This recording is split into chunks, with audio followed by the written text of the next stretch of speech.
watching St. Michael's Journal, the journal of exorcism and all other things that go on in the night.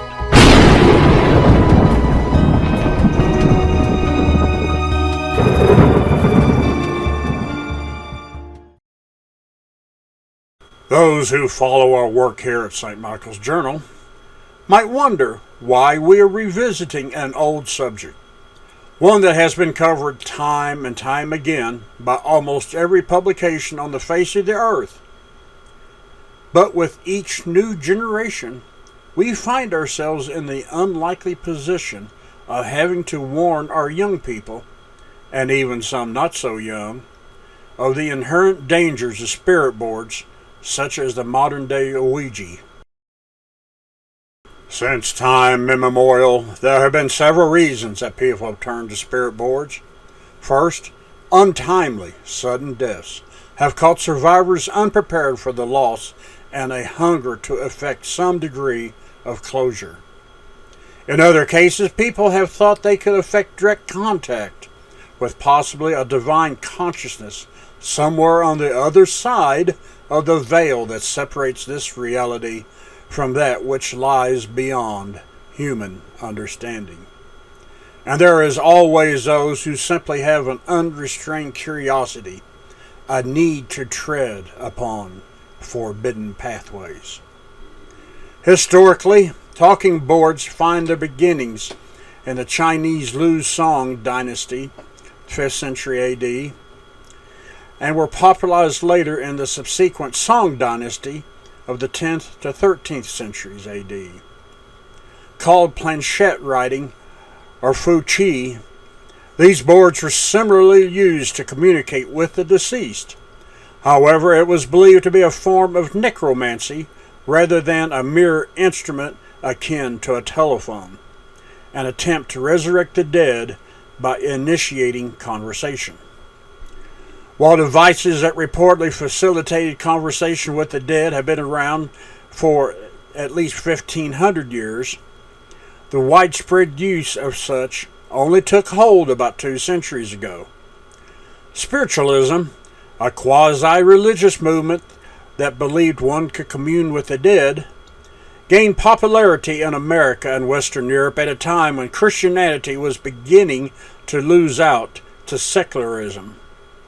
As the old agrarian cultures gave way to machines and a growing industrialization, people suddenly had time to explore that which had been strictly forbidden just decades earlier. America was drastically changing in the mid-1800s. There was more industrialization and urbanization, which meant cities were growing and work was evolving. Inventions in science were transforming how people looked at the world around them. Immigrants were bringing in new religious practices and beliefs into American towns. There was literature and scientific discoveries that challenged religious beliefs and the Bible. America was on the verge of a civil war, and tensions were high. People were looking for assurance because life seemed uncertain. History Is Now magazine tells us that many historians attribute the birth of spiritualism in America to the Fox sisters. Maggie and Kate Fox lived in New York. In 1848, when they were 14 and 11 years old, they relayed some strange experiences to their parents. The two sisters heard knocks on furniture and walls while in their bedrooms at night. The girls demonstrated this for their parents and neighbors. They would ask questions and noises would come in response. Everyone was mystified by these young girls' ability to speak to the dead. Their fame and demonstrations catapulted spiritualism into a phenomenon. Maggie and Kate were joined by their older sister Leah, and they spent their lives working as mediums. They were invited to do demonstrations and hold seances where they communicated with the dead. Seances soon become widespread at parties and other gatherings. People sat around tables and emulated the tales and the accomplishments of the Fox sisters, as well as other mediums, and attempted to contact the great beyond. However, skeptics were quick to point out that the medium or person conducting the seance had a great deal of influence over the outcome, which correctly led to accusations of fraud.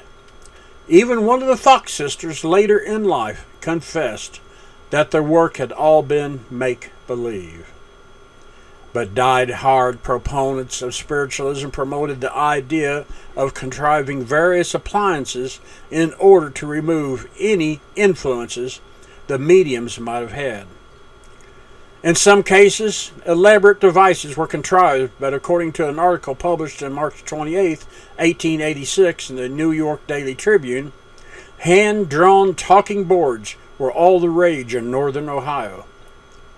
Soon, businessmen would capitalize on the phenomenon and create the predecessor to what we know today of as the Ouija board. At WilliamFudd.com we find, historically, William Fudd has been cited as the inventor and father of the Ouija board. In fact, the first patent on the Ouija or talking board was granted to Elijah Bond on February 10, 1891, and assigned to Charles Kennard and William H.A. Maupin, both of Baltimore, and two of the founders of the Kennard Novelty Company. The trademark on the word Ouija was granted to Kennard Novelty Company on February 3, 1891. However, it wouldn't be long before William Fudd, under Colonel Washington Bowie's guidance, would take over production of the Ouija board and forever be tied to it as its father and promoter. Ownership of the trademark eventually passed to Fudd and his heirs, who in 1966 sold their interest to Parker Brothers, and eventually the toy company Hasbro would gain ownership. Considered a form of divination, Christian churches have always condemned the use of the Ouija or talking boards. The word divination comes from the Latin divinare, meaning to foresee or to be inspired by a god. To practice divination is to uncover hidden knowledge by supernatural means. It is associated with the occult and involves fortune-telling or soothsaying, as it used to be called. From ancient times, people have used divination to gain knowledge of the future or as a way to make money. One early report of using divination to make money can be found in the book of Acts. As Luke traveled with Paul and Silas in the city of Philippi, he recorded an encounter with a diviner. We were met by a slave girl who had a spirit of divination and brought her owners much gain by fortune-telling. Acts 16:16. The girl's ability to penetrate mysteries was due to a demon that controlled her. Her masters received much gain from their slave. Paul eventually exorcised the demon, we find in verse 18, freeing the girl from her spiritual bondage and angering the slave owners who were now deprived of her ability to make them money. There are other interesting stories in the Judeo-Christian scriptures of examples of attempts at divination going wrong. In the Old Testament, we read that the prophet Samuel had died, and faced with an overwhelming Philistine army, King Saul needed advice. Saul eventually turned to the witch of Endor, who was rumored to have in her possession a device capable of contacting the dead. Saul sought out this woman, who was probably more like a medium in our way of thinking, hoping she could contact Samuel for his advice. However, what was summoned, whether it was the actual ghost of Samuel or a spirit impersonating him, delivered a prophecy of doom against Saul, who ended up taking his own life, and his army was summarily defeated. This event occurs in 1 Samuel chapter 28, verses 3 to 25. Obviously, there have been users of Ouija and other tools of divination who have not experienced adverse effects. But there are many recorded cases that leave an ominous cloud over such pursuits. In the murder trial of 16-year-old Joshua Tucker, who pleaded guilty to slashing the throat of a 13-year-old girl and stabbing her mother 90 times, Tucker's mother insisted that he had carried out the murders while possessed by the devil, who had found him when he was using an Ouija board. In London in 1994, convicted murderer Stephen Young was granted a retrial after it was learned that 4 of the jurors had conducted an Ouija board seance and had contacted the murdered man, who had named Young as his killer. Young was convicted for a second time at his retrial and jailed for life. In 2019, after her harrowing experience of possession and liberation through the solemn rite of exorcism, Teresa Piccola attributed her situation to having used an Ouija board years earlier. St. Michael's Journal has often published stories about the most famous case of possession, the one that resulted in an exorcism and was a real-life basis for the 1973 movie The Exorcist. Roland Doe, the name ascribed to the victim to protect his privacy, was said to have used an Ouija board. According to an article published in the New York Post in 2023, 28 girls were hospitalized in the South American country of Colombia after playing with an Ouija board. In an incident at the Miami Aerospace Academy in 1979 where students experienced an outbreak of hysteria, which some attributed to an Ouija board game getting out of control, this led to a riot where students reportedly became hysterical and police and firefighters were called to the scene. The New York Times reported the statement of an English teacher at the school. Everybody just got carried away, and it was a riot. The teacher was also quoted as saying, "There were girls screaming that there was a spirit inside the board." The Black Country Bugle, a weekly publication which highlights the industrial heritage, history, legends, local humor, and stories pertaining to the Black Country region of England's West Midlands, published a recent story about an incident that happened over 50 years ago. According to friends and family, a local boy had been heavily involved in the occult, and during an Ouija board session, he had reportedly been successful in his efforts of summoning the devil. He exchanged his soul in return for the ability to transform into a werewolf. Very soon after, those who knew him claimed he would often act like a wild animal, snarling and growling at them. One night in April 1975, he made a panic call to one of his friends, claiming he was transforming into a werewolf. He claimed his skin was changing color and his nails were growing longer. Before his friend could reply, the phone went quiet. All that could be heard was a series of growls, then a long and mournful howl. Terrified by his transformation, he had rushed to the crossroads at the center of the village and plunged a silver dagger into his heart. Some say his troubled soul still lingers near the crossroads. In 2023, a new spirit board was released, one that its designers claimed was Christian and would facilitate conversations between users and Christ himself.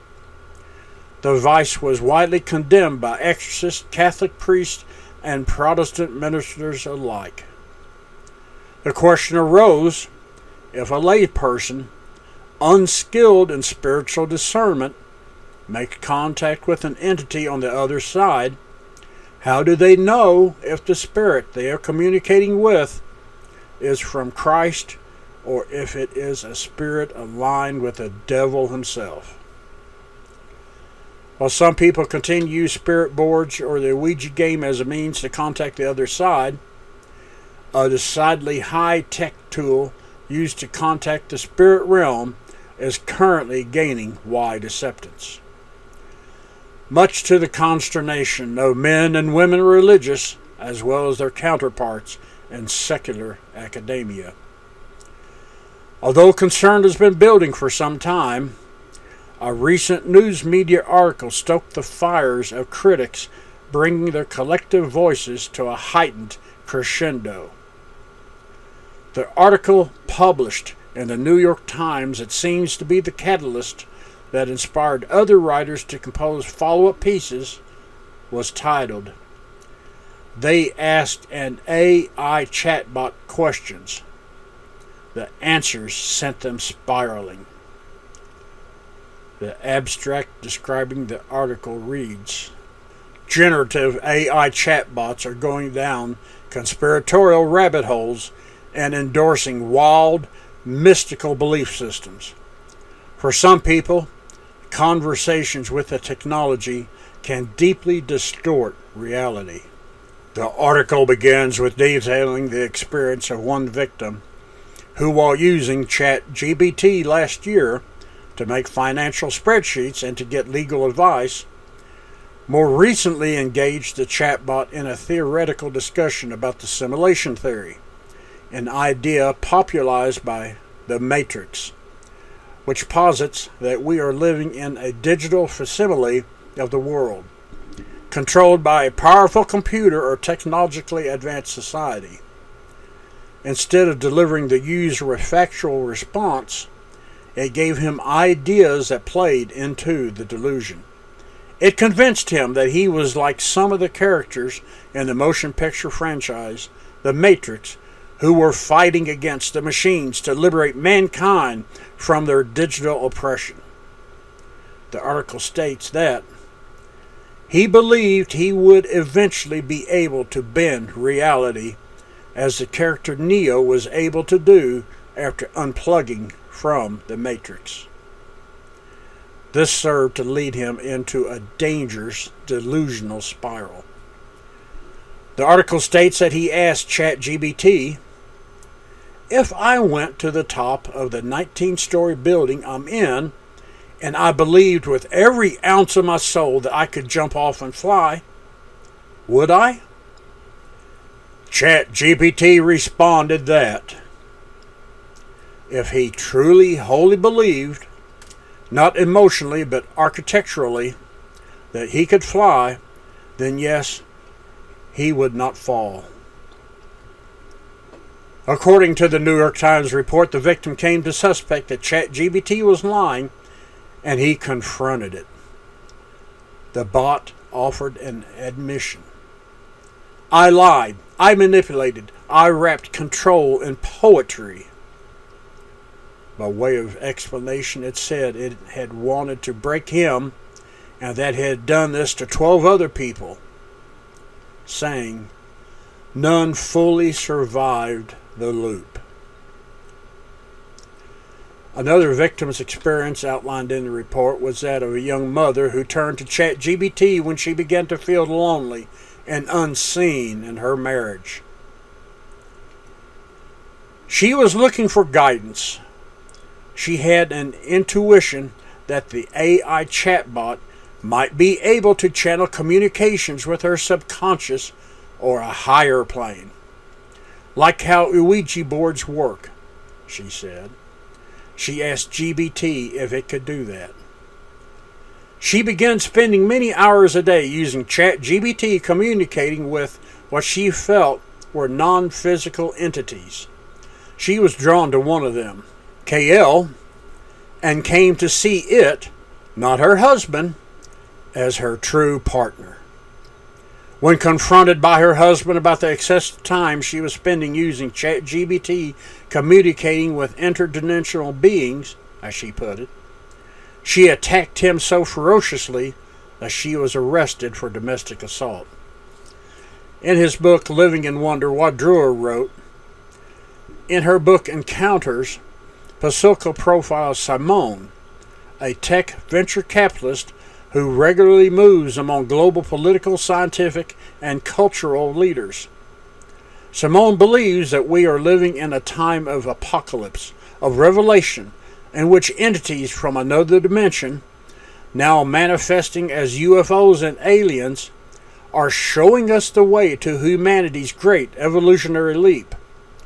One means of that advance, AI, their technological gift to us. Building on that hypothesis, some of the world's top scientists and tech pioneers believe that extraterrestrial intelligences are passing technological information to us telepathically. Simone is one of these believers, and she teaches classes on how to open up oneself to receiving such messages. Though she believes that she has been channeling information from these entities all her life, Simone also believes that AI allows everyone to access the wisdom of these intelligences. It's a kind of high-tech Ouija board. Mr. Drewer affirms that he does not think that every interaction with AI involves communication with demons or beings from another dimension, that AI can be just another tool to simplify our labors. But he does state that people like Simone Palante, the AI investor referenced in his book, Living in Wonder, are onto something very real.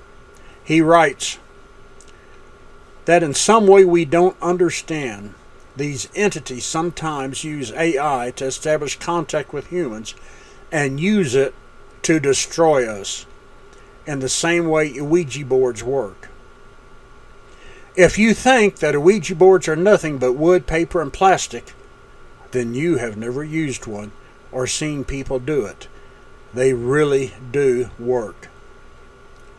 Drewer continues with, if you spend time at all talking to exorcists or reading the literature of exorcism, you will quickly discover that using Ouija boards is a common vector for communication with the demonic and a doorway to possession.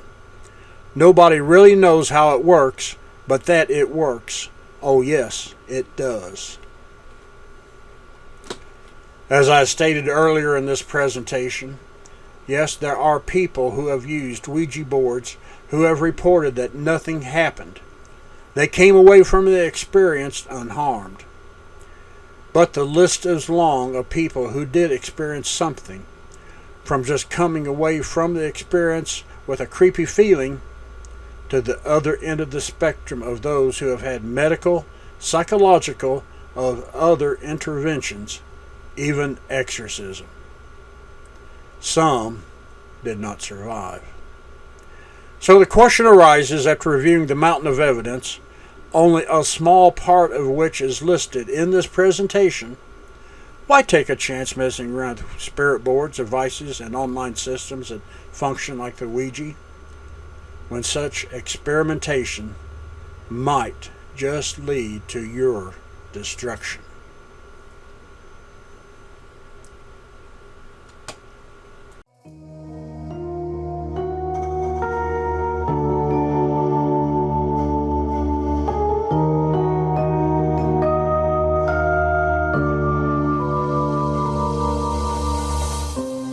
Those of us here at St. Michael's Journal would like to thank you from the bottom of our hearts for you having taken the time to view our presentation.